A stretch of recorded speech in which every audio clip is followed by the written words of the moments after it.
사도행전 24장입니다. 사도행전 24장 9절로 23절입니다. 한 절씩 교독하시겠습니다. 유대인들도 이에 참가하여 이 말이 옳다 주장하니라.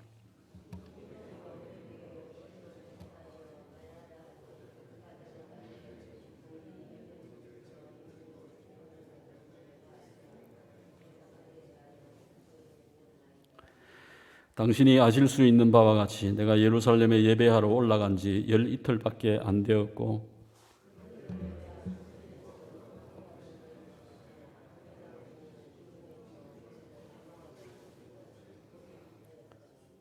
이제 나를 고발하는 모든 일에 대하여 그들이 능히 당신 앞에 내세울 것이 없나이다.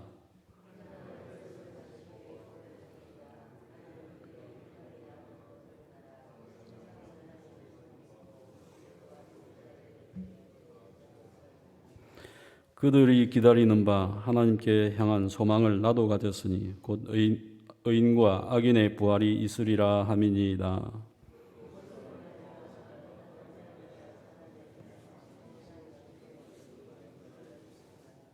여러 해 만에 내가 내 민족을 구제할 것과 재물을 가지고 와서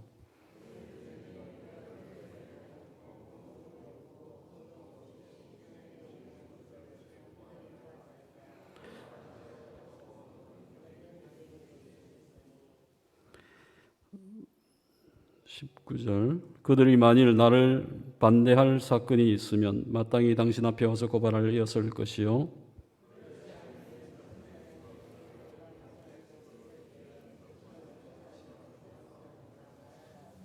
오직 내가 그들 가운데 서서 외치기를 내가 죽은 자의 부활에 대하여 오늘 너희 앞에 신문을 받는다고 한 이 한 소리만 있을 따름이니이다 하니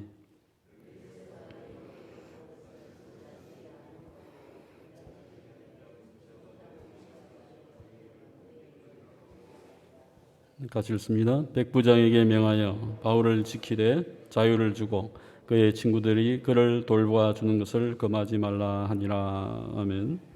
하나님 아버지 감사합니다. 오늘 이 아침에 주님께 나와서 기도로 새벽을 열게 하심을 감사합니다. 말씀하시고 또 순종하며 주님과 동행할 수 있는 한 날 되게 하여 주시옵소서. 우리의 마음과 심령의 모든 것이 떨쳐지게 하시고 하나님에게만 집중할 수 있는 기도가 되게 하시고 또한 연약한 자, 또 낙심 중에 있는 자, 병든 자, 주님의 도움이 필요한 모든 자의 마음과 심령을 만져주시고 고쳐주시옵소서. 귀한 물질을 바친 손길에 함께 하시고 제목 가운데 주님께서 복을 더하여 주옵소서. 감사하고 예수님의 이름으로 기도합니다. 아멘. 앞서 가이사라에서 더둘로라고 하는 변호인이 변호를 하였죠. 그 변호가 이제 끝나자 재판을 지켜보던 모든 유대인이 더둘로의 변호를 지지하게 되어집니다. 벨릭스 총독이 그 다음에는 이제 답변을 해야 될, 자기 변호를 해야 될 바울 순서가 되었습니다. 그래서 그만하게 이제 머리로 그냥 이렇게 고개를 끄덕이면서 너가 말해라고 이런 표시를 하죠.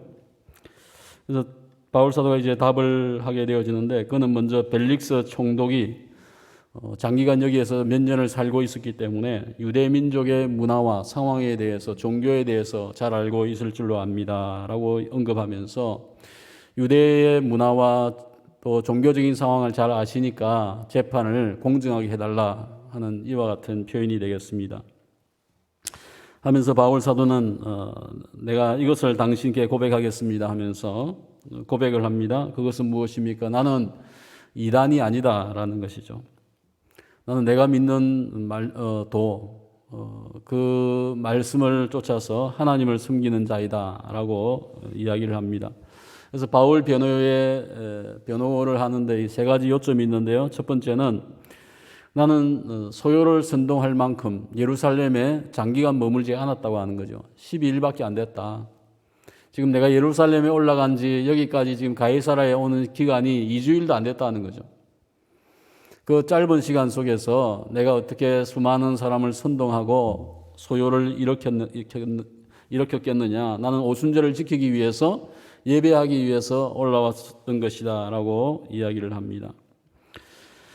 두 번째는 바울은 나를 고소한 자들조차도 내가 소요를 주도했음을 증명하지 못하고 있다. 증거가 없지 않느냐. 누구도 나에게 대해서 이같이 해서 선동하였고 소요를 발생시켰다라고 이야기하지 못하고 있다. 증거가 없다는 것이고요.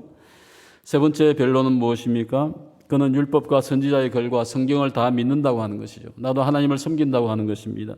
나를 고소한 자가 가지고 있는 신앙, 의인과 부활의 소망에 대해서, 죽은 자의 부활에 대한 것에 대해서 나도 동의하고 그들도 같은 사상을 가지고 있다 하면서 자기 자신을 변론을 하게 되어집니다.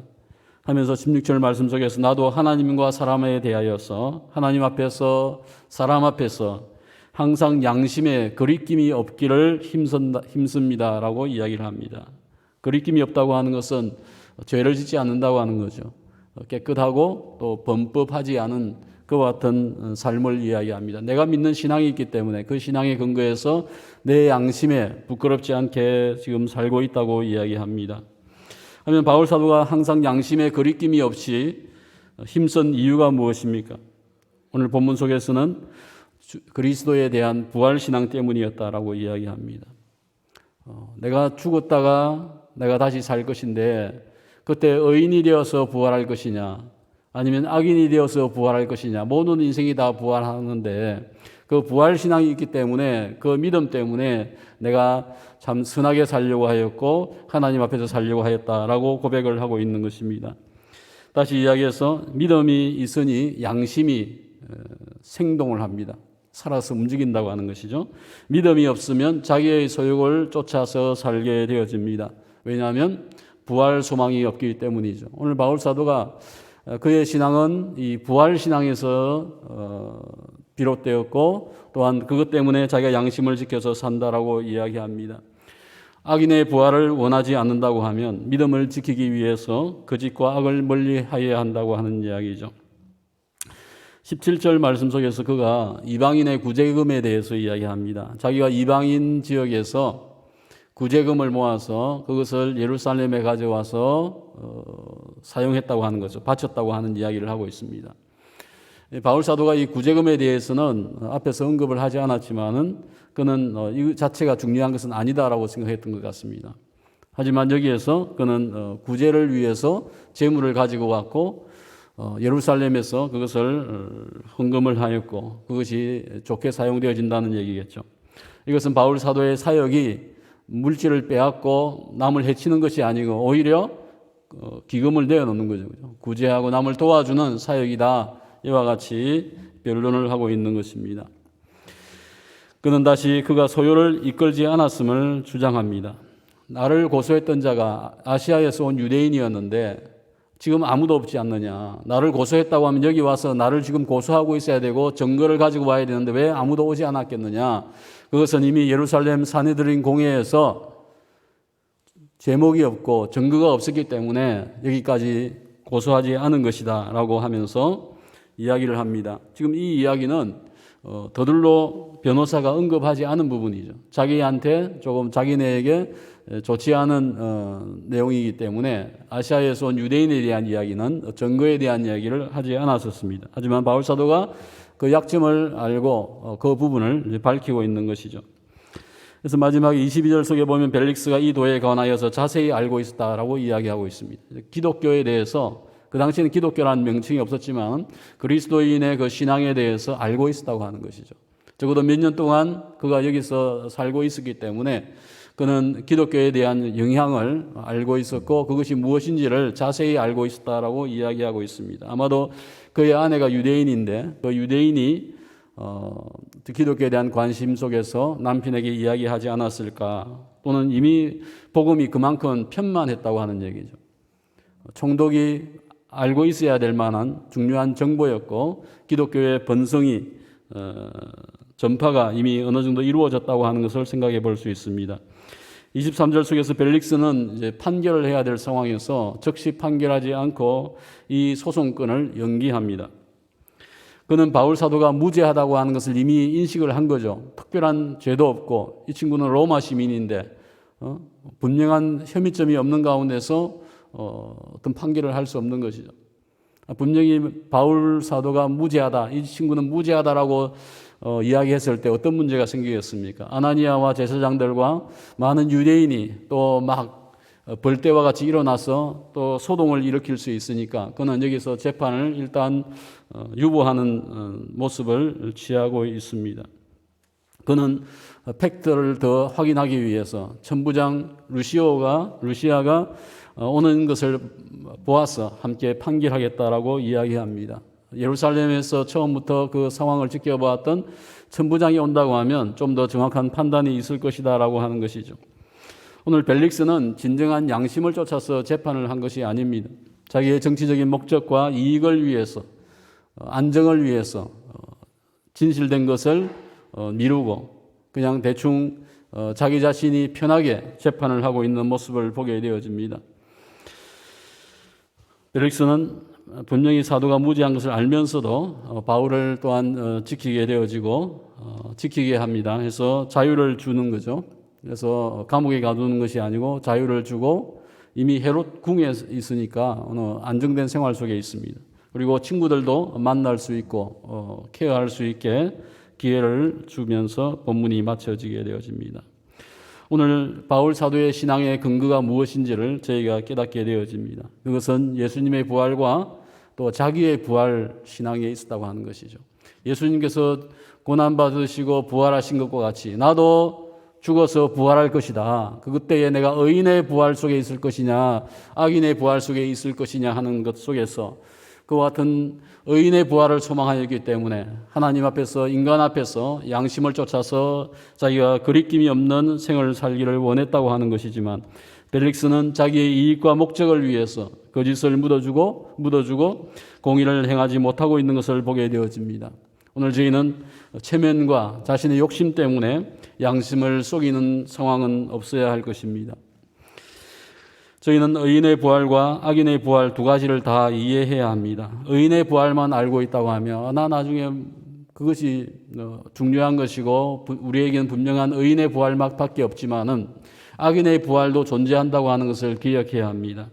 하나님의 심판이 있다고 하는 것이고 그것에 대한 두려움 때문에 바울 사도가 양심에 거리낌이 없이 살려고 하였다고 하는 것이죠. 오늘 우리의 마음속에 죄와 야망과 욕심을 포기할 수 있어야 합니다.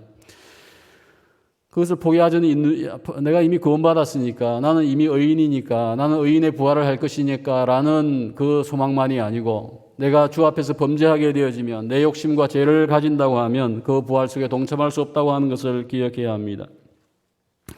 사랑하는 성도 여러분, 마지막에 부활을 소망하십니까? 예수님께서 부활하기 이전에 무엇이 있었습니까? 부활하기 이전에 십자가의 죽음이 있었습니다. 저희는 이 땅에서 십자가를 통과하여야 의인의 부활과 영광에 동참하게 된다고 하는 것을 기억해야 합니다. 오늘 바울 사도가 억울하게 붙들리고 오해받고 그와 같은 자유롭지 못한 상황 속에 있었지만은 그는 하나님 앞에서 이것이 주님이 겪으신 고난이고 십자가라고 생각하며 그 십자가를 통과하고 그 십자가에 통과한 이후에 의인의 부활과 영광이 있다고 하는 것을 그는 믿고 있었고 하나님 앞에서 양심에 부끄럽지 않게 생활을 한 것을 보게 되어집니다. 오늘 저희들도 우리의 삶에 고통이 있어도 이는 당연한 십자가의 과정인 것을 알고 믿음과 양심에 부끄럽지 않게 행하여서 마지막에 악인의 부활을 덧입는 저희 모두가 되시기를 축원합니다. 기도하겠습니다.